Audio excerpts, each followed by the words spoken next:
Haison Meguri is a quick walking simulator game where you explore a creepy abandoned Japanese village looking for your friend. It's a game mostly about atmosphere and enjoying a few spooks, but there's also a neat story hidden around the place, literally, if you go looking. Why was this village left abandoned? Why does the main character keep seeing ghosts everywhere, and what has seemingly taken her friend? Let's take a look.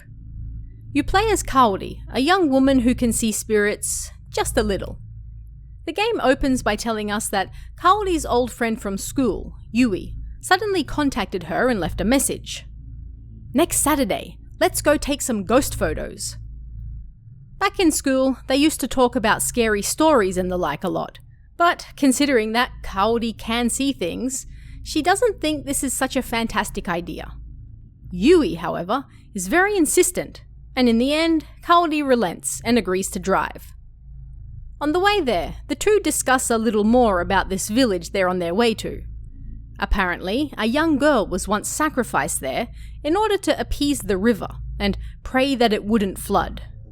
But after death, that girl continued to linger in the village and spent her time beckoning others to join her on the other side.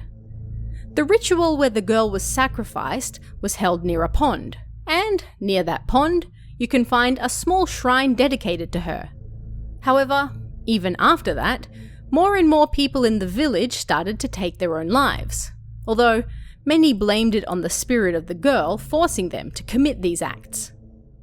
Kaori, naturally, isn't so fond of the idea of visiting this village. What if they get possessed too?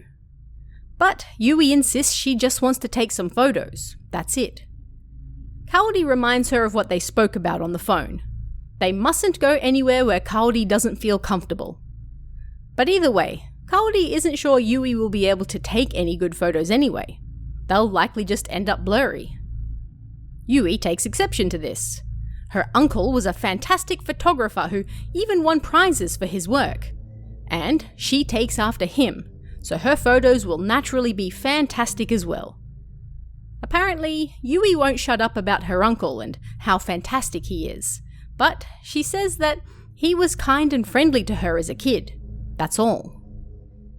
Yui hops out of the car first once they arrive at the village and tells Kaori there's a torch in the back. Kaori wonders why she's so excited to be here, but moments after stepping out of the car, she notices Yui apparently not feeling well. Oh, and a ghostly hand is holding onto Kaori's ankle from under the car. Well, that bodes well. When she looks back over, Yui is gone. Great.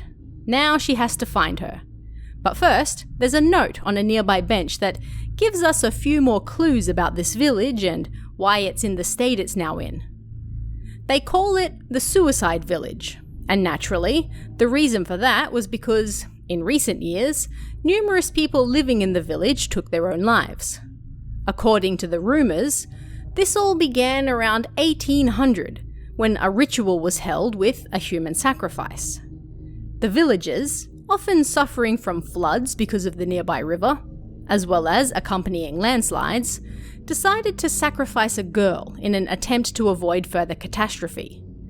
But that girl's spirit, along with her lingering hatred, remained and summoned more and more people to the village, where they then took their own lives. The person writing the note mentions that ever since arriving in the village, they can feel someone watching them, and they swear they can hear a voice talking to them as well. Kaori crosses over the bridge into town, noticing a suitcase and some shoes on a smaller bridge below, as well as a small wooden statue underneath the bridge that appears to be a Jizo statue. Upon entering the village, she notices Yui up on a higher level, but the gate to get there is locked. She has to find a way to open it. In a nearby house, she finds another note. "Why has everyone disappeared from this village?" it remarks. The author of the note did some research into the area, but was unable to find a reason as to why. Judging by the state of the houses, and the things left behind, however, it would appear the village was abandoned probably 10 or so years earlier. For some reason, everyone suddenly just moved out. It must have something to do with the eyes they can feel on them, and the strange voice they can hear too. These things must be the work of the girl who was sacrificed long ago. Towards the rear of the village, you can find a small shrine. It was built to honor the girl's sacrifice and make her a protector of the village. But would a girl who had supposedly protected the village until just recently suddenly change like this? On the second floor, Kaori finds some bolt cutters that will allow her access to the upper levels of the village. There, she passes through another house that seems to be haunted by the spirit of an old woman, a creepy little Japanese doll that appears to follow her about, and she also discovers yet another small wooden Jizo statue as well. Outside, there is a small park with a public toilet, but the toilet is boarded up, and Kaori is going to need something to remove the nails to get in. In the house across the way, she finds even more spirits lurking, as well as another note. It reveals that the increase in people taking their own lives started 10 years earlier. The first person to do so was a woman in a dress. The author feels that it must be this woman, the very first, who is still lingering in the area and caused everyone else to follow suit, and not the little girl who was sacrificed all those years ago. That woman specifically chose this area to take her own life, but then she was unable to move on, and so her spirit and her hatred lingered, staining the land. And after that, those who were of a weak disposition then found themselves being summoned to the village to suffer the same fate as her. Upstairs, Kaori finds a rusty tool that will help her remove the nails from the boards on the public toilet, and inside there she finds a rusty pipe. There's a house at the end of the way with overgrown vines keeping the door shut, so Kaori uses the pipe to pry it open. More spirits linger here, as well as another note. The note reveals that the girl who was sacrificed, the girl who became the guardian of the village, undoubtedly fulfilled her role to the best of her abilities. Therefore, there must be a reason that her power suddenly disappeared. The author intends to visit the small shrine built in her honor to find out. However, the note then takes a terrifying turn. "I want to die," it says, before devolving into mostly incomprehensible letters and repeating over and over, "I want to die, I want to die, I want to die." Kaori is forced into an encounter with the woman in the white dress before she leaves the house, although ultimately she is unharmed. She finds a third wooden Jizo statue on her way out, and then one final note in the outside toilet as well. "Shall I take you with me as well?" is all it says. A short distance up the path, Kaori finds the small shrine she's been hearing about all this time, and so she puts the 3 small Jizo statues she has collected in. She finds Yui crouching by the pond, a ghostly figure standing over her. "I'm glad I got to see you again," the figure says. "But I must go now. Goodbye." Kaori gets her friend back in the car and they drive home. She lets her sleep it off at her place, and the next morning they finally talk. As it turns out, Yui's beloved uncle went missing, and the only thing he left behind was a diary. In that diary, Yui discovered that the last place her uncle visited was this particular village. And so, Yui hoped that someone who could see ghosts, someone like Kaori, could help her uncover what really happened to her missing uncle. Yui remembered nothing after getting out of the car. Next thing she knew, she was sitting by the pond. It was thanks to Kaori's actions that she was saved. Yui apologized to her over and over after that, but Kaori didn't push matters and didn't ask her anything more either. However, she felt that Yui's face seemed somewhat calmer. Perhaps things would be just fine now.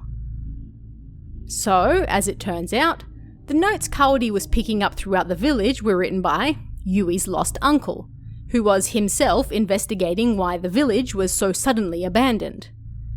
There were rumors placing the blame on the spirit of the little girl who was sacrificed long ago, but Yui's uncle found that idea strange.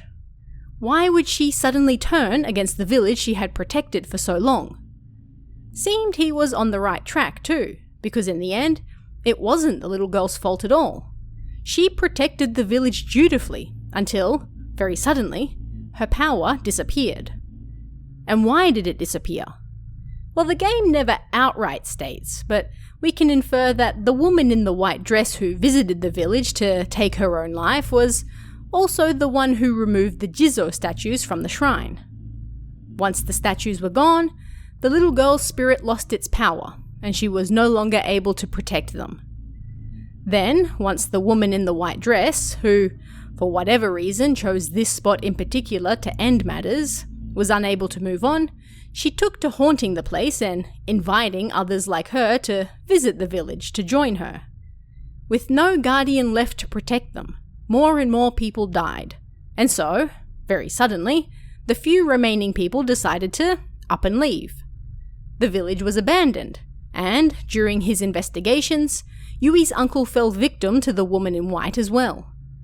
It was thanks to Kaori's efforts that they were able to put the Jizo statues back, appease the little girl's spirit, presumably appease the woman in white and help her move on, and thus all the other spirits that were trapped on this land with her as well. And Yui finally got answers as to what happened to her uncle as well. Perhaps not the happiest of endings, but about as happy as a story like this can get. In the bad endings, you either see Yui standing in the pond and end matters at the end of a noose, or you find Yui sitting by the pond side, shaking her head sadly as she holds a book and says nothing. In this ending, it goes much the same as the good ending, but because you got there by not reading any of the notes, we don't know about the uncle, and so rather than Yui coming to terms with what happened to him, she suddenly disappears too. And ever since Yui's disappearance, now Kaori has started dreaming about that village and fears that she too will be summoned to it next. And that's the story behind Haison Meguri, the tour of an abandoned Japanese village. What did you guys think of this one? Have you played the game yourself? Let me know in the comments below, and I'll see you again next time.